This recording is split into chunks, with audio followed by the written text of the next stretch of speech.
7 years ago and some odd months, I woke up and the sun was rising. I was on the side of a road and I could go two directions. I was in Idaho. Idaho is pretty.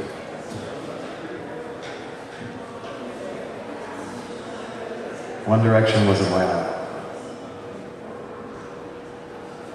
One direction was Denver. I chose to come to the south.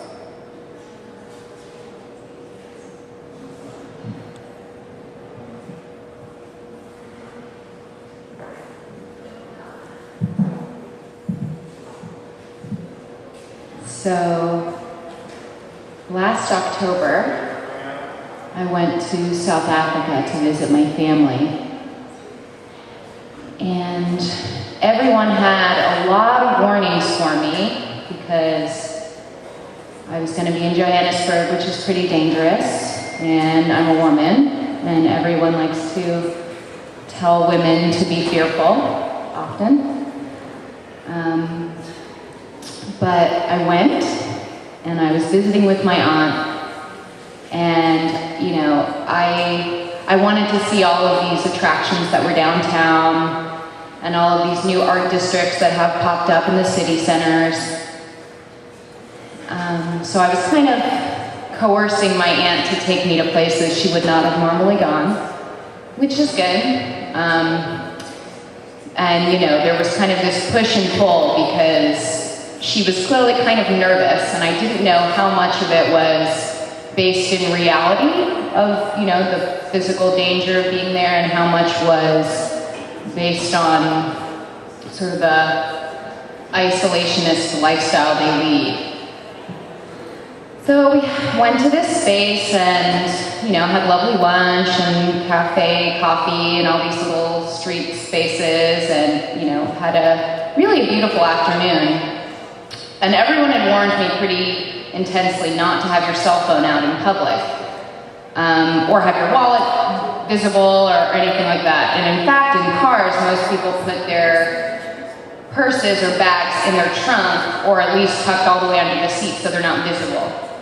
So we were driving on the highway, we were on our way home, and my aunt pointed out to me that we were driving past my uncle's factory. So, totally unthinking, I pulled out my iPhone and took a few pictures of the factory. And, you know, we were on the highway, we were going about 60 miles an hour, so I didn't think anything of it. My aunt didn't really tell me not to do it, I think because she didn't want to make me anxious.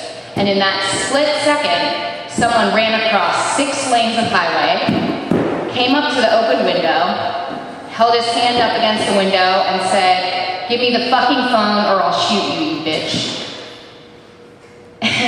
And we both looked at each other, completely shocked, didn't really understand what he was saying. And he had his hand in his jacket, pointing underneath his jacket. So you couldn't really see what he had, but obviously we weren't going to test it. So as soon as I had an understanding of what he was saying, I handed him the phone. He grabbed it, he said, "Now roll up your fucking window." And he ran across 6 lanes of highway. And then the traffic cleared and, you know, we were off. And my aunt felt so guilty, you know, because she didn't want me to see that side of living there. But I think that experience was actually one of the more, you know, I think it was very humbling. I think I came into it with an attitude of, you know, I don't like being told what to do. I don't like to be told to be fearful of my body and my presence. And that was kind of a reality check of, you know, what people face every day.